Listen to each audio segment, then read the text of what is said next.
Okay तो भाई finally आज का मंडे नाइट रॉ खत्म हो चुका है भाई। सेथ रॉलिंस, ब्रॉन ब्रेकर और पॉल हेमन को भाई भागना पड़ा आज के मंडे नाइट रॉ पर। बिल्कुल एक सिविल वार छिड़ गया। क्या हुआ आज के मंडे नाइट रॉ पर मैं आपको एक एक लाइन बताने वाला हूं भाई। आज का मंडे नाइट रॉ बिल्कुल एक परफेक्ट मंडे नाइट रॉ था। तो आइए हम शुरू करते हैं, उससे पहले सारे लोग चैनल को सब्सक्राइब कर दीजिए। तो भाई आज का मंडे नाइट रॉ का स्टार्टिंग जे उसो पॉल हेमन के साथ देखने को मिलता है, जहां भाई जे उसो पॉल हेमन को गद्दार बोलते हैं। पॉल हेमन अच्छे से समझाते हैं गद्दार वो नहीं है, गद्दार सीएम पंक है, गद्दार रोमन रेंज है, इसलिए उन्होंने सीएम पंक और रोमन रेंज को छोड़ा है। पर फिर जे उसो पॉल हेमन से पूछते हैं कि बुढ़ाओ ये बात बता तू आया क्यों है मंडे नाइट रॉ पर। तो पॉल हेमन बोलते हैं भाई या तो तुम सेथ रॉलिंस को एक्नॉलेज कर लो, नहीं तो भाई उसके साथ तुम मैच रेसल कर लो। और पॉल हेमन जाते जाते बोलते कि तुम्हें जब मैच रेसल करना होगा तुम बता देना, सेथ रॉलिंस आ जाएगा तुम्हारे लिए। तो यहाँ पर भाई जे उसो बहुत ज्यादा गुस्सा में जाते बोलते हैं भाई आज मंडे नाइट रॉ के मेन इवेंट के अंदर मैं उसके साथ मैच रेसल करूंगा अगर ऐसा बात है। फिर भाई पॉल हेमन भाई बैक से जाते हैं, सेथ रॉलिंस आकर बोलते कि हाँ भैया मेरा भड़काना साबित हो गया सही, अब वो भड़क चुका है, वो मैच के लिए ऑफिशियल भी कर दिया जो हम लोग विन कर चुके हैं। अब आगे का मिशन बिल्कुल मतलब सक्सेसफुल होने वाला। ब्रॉन ब्रेकर आगे का पूरा काम कर देने वाला। फिर वो ब्रॉन ब्रेकर को पूरा मिशन समझाते हैं किस तरीके से सारा चीज को हैंडल करना। सैमी ज़ेन आएंगे तो उसको मारना, किस तरीके से तुमको सेथ रॉलिंस को विन करवाना है। इस पॉइंट पर भाई मतलब पूरा चाणक्य नीति यहाँ पर पॉल हेमन का सक्सेसफुल था। बाकी भाई देन इसके बाद आगे में शो पर हमें पेंटा का मैच हमें जेडी मैकडोना के साथ हमें देखने को मिलता है। इस मैच के अंदर भाई जजमेंट डे के बाकी लोग जैसे कार्लिटो हो गए, फिन बलर तो भाई मतलब फीका मन से मदद करने की कोशिश कर रहे थे, पर हाँ सारे लोग मदद कर रहे हैं। पर रेफरी भाई इन सारे लोग को चीटिंग करते देखता, भाई इन लोग को रिंग साइड से ही बैंड कर देता, बोलता सब लोग यहाँ से भागो। और फिर भाई पेंटा भाई आसानी से इस मैच के अंदर भाई जेडी मैकडोना को हरा देते हैं, भाई कोई भी बचाने वाला था ही नहीं। बाकी दिन इसके बाद आगे में सोकोपर भाई बेसिकली ग्रेसन वॉलर का मैच सोकोपर सेमस के साथ होने वाला था, पर भाई Grayson Waller match Austin theory को दिवा देते हैं। ऑस्टिन थ्योरी तू मेरा दोस्त है, तू मैच रेसल कर लो। भाई पूरे मैच के अंदर ग्रेसन वॉलर ऑस्टिन थ्योरी को बचाते भी नहीं, हेल्प भी नहीं करते, देखते भी नहीं। और आपको पता है भाई मैच का रिजल्ट क्या होने वाला है। इस मैच के अंदर भाई ऑस्टिन थ्योरी हार जाते हैं, मतलब सेमस मैच के अंदर विन कर जाते हैं। मैं आपको इंटरेस्टिंग फैक्ट बताऊं भाई, आप अगर ऑस्टिन थ्योरी के फैन हो गए तो भाई आप गाली दोगे डब्ल्यूडब्ल्यूई कंपनी को। ऑस्टिन थ्योरी लास्ट टाइम 2024 के जनवरी मंथ के अंदर मतलब लास्ट सिंगल मैच विन किए, मतलब ऑस्टिन थ्योरी पिछले 1-1.5 साल से एक भी सिंगल मैच विन ही नहीं किए। बाकी भाई आगे बैक से भाई सारे जजमेंट डे के मेंबर रहते हैं यहाँ पर, भाई थोड़ा सा जेडी मैकडोना टेंशन में रहते हैं कि मैच के अंदर कैसे हार गए, कोई मदद नहीं किया। अभी भाई वहाँ पर एजे स्टाइल आ जाते हैं। एजे स्टाइल भाई पोक करना शुरू कर देते हैं कि बैकलैश के अंदर डॉम मुझे तुम्हारे साथ मैच चाहिए, ये चैंपियंस बेल्ट के लिए, इंटरकॉन्टिनेंटल चैंपियंस बेल्ट के लिए। एजे स्टाइल बेसिकली भाई वो बोलकर चले आते हैं। तब भाई फिन बलर और डॉम की जो बड़ा कमाल का चीज देखने को मिलता है। डॉम कहते हैं अरे फिन बलर तुम्हारा तो बैक राइवलरी कुछ रह चुका है ना एजे स्टाइल के साथ, तो क्यों ना जाकर उसके साथ मैच रेसल करता, उसको तुम निपटाता। फिन बलर कहते हैं अरे यार मेरा इतना दिन गिर गया कि मैं तुम्हारे अपोनेंट के साथ मैच रेसल करूंगा, मतलब मैं तुम्हारे अंडर काम करूंगा। फिर लास्ट में फिन बलर समझते भैया इसका दिन टाइट है, तो फिन बलर बोलते हैं चलो ठीक है मैं तुम्हारे लिए मैच रेसल करूंगा एजे स्टाइल के साथ। साथ से भाई नेक्स्ट वीक मैच देखने को मिल सकता है। मतलब भाई जजमेंट डे का स्टोरी लाइन डब्ल्यू वाले मतलब भाई बहुत ज्यादा घसीट दी, पर हाँ मतलब ठीक ठाक चल रहा है। भाई बैक स्टेज हमें न्यू डे के मेंबर देखने को मिलते हैं, भाई इनका क्या बातचीत चलता है मुझे समझ में नहीं आता ना, मैं आपको बताने वाला हूं। वहाँ पर बैक लिंक्स देखने को मिलते हैं, यहाँ पर भाई मतलब न्यू डे वाले बोलते हैं कि हाँ तुम्हारे साथ लारा वल्कारिया ने बहुत गलत किया। बाकी भाई back lynch Monday night raw ऊपर ही जा रही थे, तो भाई जाते उसके बाद भाई पूरा प्रोमो कट करती कि मैंने बेली के ऊपर टैग किया ताकि रेसलमेनिया के अंदर मुझे मैच मिल सके। जब मैं रेसलमेनिया 41 के अंदर अपना एंट्रेंस ली, सारे लोग वहाँ पर हैप्पी थे। एक बच्चा मेरे को देखकर रो भी रहा था। वहाँ पर स्टेडियम में बैठा एक भी लोग वहाँ पर बेली को याद नहीं कर रहा था। सारे लोग बैकी लिंच के बारे में सोच रहे थे कि बैकी लिंच फाइनली वापस आ गई है। पर आज लारा वल्कारिया जो है सारा चीज को खत्म कर दी, वो टाइटल हार गए। मैं जो अचीवमेंट ली थी उसके बाद लारा वल्कारिया वहाँ पर देखने को मिलती है। लारा वल्कारिया बोलती है कि तू मेरा आइडियल भले थी पर तूने मेरे लिए कुछ नहीं किया। तू भले स्मैकडाउन की फर्स्ट चैंपियन बनी थी, फर्स्ट स्मैकडाउन चैंपियन बनी थी, पर फर्स्ट इंटरकॉन्टिनेंटल चैंपियन मैं बनी हूँ। और मुझे पता अब तुम्हारा निगाह मेरे चैंपियंस बेल्ट के ऊपर है, पर मैं अपना चैंपियंस बेल्ट मैं कभी हारने नहीं वाला। बाकी भाई इनके बीच में बहुत बात होता है। लास्ट में भाई बैकी लिंच भाई चुपके से लारा वल्कारिया के ऊपर अटैक करने की कोशिश करती है। यहाँ पर भाई लारा वल्कारिया ऑलरेडी भाई इसके लिए बहुत ज्यादा अलर्ट थी, भाई वो उल्टा यहाँ पर बैकी लिंच को ऊपर अटैक कर देती, मतलब बहुत बुरी तरीके से बैकी लिंच को ऊपर अटैक करते। दोनों भाई नीचे जाकर भी फाइट करते हैं। फिर भाई बैकी लिंच भाई माइक के ऊपर कुछ बोलने की कोशिश करती, तो भाई फिर से लारा वल्कारिया वापस आती, फिर से बैकी लिंच के ऊपर बुरी तरीके से अटैक कर उनको धो देती है। तो बैकी लिंच भाई लगातार 2 बार यहाँ पर बुरी तरीके से धोवा चुकी है। बाकी दिन इसके बाद भाई आगे में शो पर हमें रॉक्सन प्रेस देखने को मिलता है, जिनका मैच भाई आज के शो पर बेसिकली योशी काई के साथ होने वाला होता है। योशी काई के साथ मैच रेसल करने से पहले भाई थोड़ा सा ये प्रोमो वगैरह भी कट करते, फाइनली भाई इनका मैच ऑफिशियल स्टार्ट हो जाता है। ये मैच भाई बहुत सिंपल था भाई, मैच का एंडिंग बड़ा सरल तरीके से निकलता है। इस मैच के अंदर भाई रोल अप के सहारे से योशी काई मैच को विन कर जाती है। अब योशी काई मैच को विन कर गई थी सक्सेसफुली, टाइटल रिटेन कर ली थी। भाई योशी काई यहाँ पर बहुत ज्यादा हैप्पी होती है, फिर भाई एक दूसरे को दोनों हाथ में मिलाते हैं। हाँ भाई ये सारा रॉक्सन प्रेस का मतलब चाल था भाई, जैसे ही वो हाथ मिला कर जाती फिर से योशी काई यहाँ पर जंप करना शुरू कर देती है। फिर भाई रॉक्सन प्रेस के फ्रेंड पीछे से आते हैं, मतलब वो आकर भाई दोनों मिलकर यहाँ पर अटैक करना शुरू कर देते हैं योशी काई के ऊपर। योशी काई भाई बेसिकली भाई आज के मंडे नाइट रॉ पर बहुत ज्यादा बुरी तरीके से मार खा गए, मतलब भाई लात मुक्का का मतलब भाई मतलब दोनों ने धो दिया योशी काई को। बाकी भाई आगे में सो के बैक स्टेज एक बार फिर से भाई चैट को न्यू डे, मतलब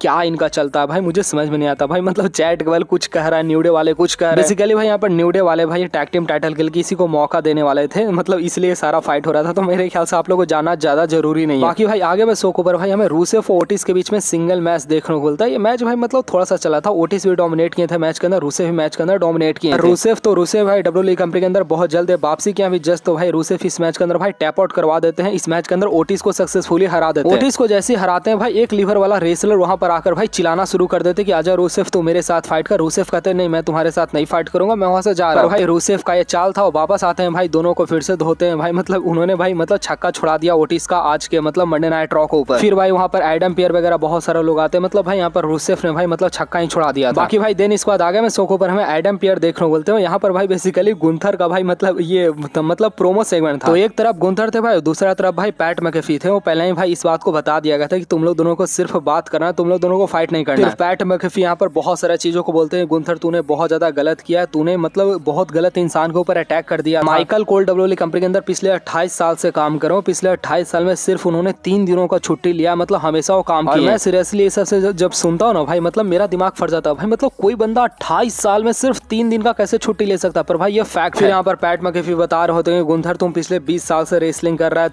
तुम्हें मतलब रेसलिंग करना नहीं आता है, तुम रेसलिंग को बोरिंग समझते हो, जो तुम सिर्फ पैसा छापने के लिए डब्ल्यूडब्ल्यूई कंपनी के अंदर आए हो। मतलब बहुत सारे यहाँ पर बात यहाँ पर पैट मैकेफी बोलते हैं। फिर यहाँ पर गुंथर ही बोलते हैं कि पिछला सैटरडे के ऊपर तुम्हारी बेटी का जन्मदिन था ना, पर अगला सैटरडे तुम देख नहीं पाओगे, मैं तुम्हें इतना मारूंगा। मतलब दोनों की तरफ से बड़ा कमाल का यहाँ पर प्रोमो वार देखने को मिलता है। बेसिकली भाई सैटरडे के अंदर इनका मैच भी होने वाला, मतलब सैटरडे संडे को इनका मैच भी होने वाला, तो मतलब हाँ सारा चीज सेटअप हो चुका, कोई फाइट वगैरह इनके बीच में देखने को नहीं मिला। जो भी चीज था भाई बिल्कुल परफेक्ट था। मतलब आज के मंडे नाइट रॉ पर एक भी सेगमेंट बहुत ज्यादा बोरिंग था ही नहीं, मतलब भाई सारे सेगमेंट बहुत ज्यादा कमाल के थे। उसके बाद भाई फाइनली शो का मेन इवेंट स्टार्ट होता है। मेन इवेंट को भाई सबसे पहले जे उसो आकर ज्वाइन करते हैं, फिर सेथ रॉलिंस आकर ज्वाइन करते हैं। पॉल होनो ब्रॉन ब्रेकर भाई अलग ही मुस्कुरा रहे होते हैं क्योंकि उन्होंने मिशन बना लिया होता है। अब बेसिकली भाई सेथ रॉलिंस और जे उसो के बीच में मैच स्टार्ट होता है, तो भाई सेथ रॉलिंस जाकर रिंग साइड के ऊपर चढ़कर बैठ जाते हैं। बहुत सारे सुपरस्टार ऐसा कि आपको पता ही होगा। फिर इनके बीच में मैच स्टार्ट होता है। सेथ रॉलिंस भाई मोस्ट ऑफ मतलब पूरे मैच के अंदर डोमिनेट कर रहे थे, पर भाई मैच का टर्निंग पॉइंट आखिर क्या होता है क्या भाई, सेथ रॉलिंस भाई रनिंग पेडिग्री इस मैच के अंदर, मतलब उधर से जे उसो दौड़ते आते हैं, उसको पेडिग्री में सेथ रॉलिंस कन्वर्ट कर देते हैं, पर उसके बावजूद यहाँ पर जे उसो किक आउट कर देते हैं। अब सेथ रॉलिंस के पास एक ही ऑप्शन था यहाँ पर स्टॉम्प लगाना था, पर जैसे वो स्टॉम्प लगाते हैं भाई जे उसो स्टॉम्प मतलब नहीं लगता, वो खड़ा हो जाते हैं, उल्टा स्पीयर लगा देते हैं यहाँ पर सेथ रॉलिंस। सेथ रॉलिंस को भाई तगड़ा स्पीयर लग चुका था, पर भाई सेथ रॉलिंस उसके बावजूद भी यहाँ पर किक आउट करते हैं, यहाँ पर मतलब पिन वगैरह नहीं होता। अब जे उसो कहते हैं भैया मैं तो टॉप रोप पर चढ़ के यहाँ पर स्प्लैश लगाऊंगा, पर भाई जैसे वो टॉप रोप पर चढ़ते हैं ब्रॉन ब्रेकर उनका आखिर पैर ही को खींच देते हैं, और फिर सेथ रॉलिंस भाई ऊपर से स्प्लैश वगैरह सारा चीज लगाते हैं, पेडिग्री वगैरह सारा चीज लगाते हैं, पर भाई उसके बावजूद ही मतलब स्टिल किक आउट कर देते हैं यहाँ पर जे उसो। अब सेथ रॉलिंस को समझ में नहीं आ रहा था क्या करेंगे, तो यहाँ पर ब्रॉन ब्रेकर के पास जाकर कुछ मतलब डिस्कशन करते हैं कुछ करने के लिए। भाई जैसे उस चीज को इम्प्लीमेंट करते हैं, ब्रॉन ब्रेकर सामने से सैमी ज़ेन का म्यूजिक हिट होता है, सैमी ज़ेन भाई आकर धो देते हैं ब्रॉन ब्रेकर। अब सिचुएशन ये था कि भाई सैमी ज़ेन रिंग साइड के ऊपर खड़े थे, मैच स्टार्ट हो चुका था, ब्रॉन ब्रेकर साइड में पड़े हुए थे, पर भाई ब्रॉन ब्रेकर ज्यादा टाइम तक यहाँ पर घायल नहीं रहते। ब्रॉन ब्रेकर भाई वापस आकर सैमी ज़ेन के ऊपर मतलब एक बुरा तरीके से स्पीयर को हिट कर देते हैं, और फिर भाई ब्रॉन ब्रेकर भाई जे उसो को स्पीयर हिट कर देते हैं। उसके बाद भाई पॉल यहाँ पर डिस्ट्रैक्शन करते हैं, सेथ रॉलिंस भाई यहाँ पर पेडिग्री लगा देते हैं यहाँ पर जे उसो का। यहाँ पर मतलब ऑलमोस्ट कंफर्म था भाई जे उसो अपना टाइटल हारने वाले, पर जैसे ही वो पिन करने जाते भाई उससे पहले सीएम पंक का म्यूजिक हिट होता है। सीएम पंक का जैसे म्यूजिक हिट होता है भाई ब्रॉन ब्रेकर बहुत ज्यादा गुस्सा हो जाता है, पर भाई मतलब क्या ही ब्रॉन ब्रेकर को भाई मतलब सीएम पंक ने भाई धोया है। मैं आपको फोटोग्राफ दिखाता हूँ भाई, देखो मतलब किस तरीके से भाई चेयर के साथ ही फेंक दिया ब्रॉन ब्रेकर को, मतलब मजा आ गया भाई। फिर क्या था भाई, फिर सीएम पंक रिंग के अंदर आते हैं, वही स्टील चेयर से भाई सेथ रॉलिंस को बहुत मारते हैं, सेथ रॉलिंस से सब सारे लोग को भाई मारकर वहां से भगा देते हैं। मैच वगैरह सारा चीज खत्म हो चुका था, बेसिकली डिस्क्वालिफिकेशन में मैच खत्म हो चुका था। तो भाई पॉल वन ब्रॉन ब्रेकर और मतलब सेथ रॉलिंस को भागना पड़ता है, रिंग साइड के ऊपर सैमी ज़ेन और सीएम पंक रहते हैं। तो मेरे ख्याल से भाई क्या डायरेक्शन होने वाला आप लोग सारे लोग को भाई आइडिया लग चुका होगा। वैसे भाई नेक्स्ट वीडियो के अंदर इसके बारे में और ज्यादा डिटेल में बात करें। बाकी भाई आज का मंडे नाइट रॉ बहुत कमाल का था, आपको कैसा लगा आप लोग सारे लोग इस बात को बता सकते हैं।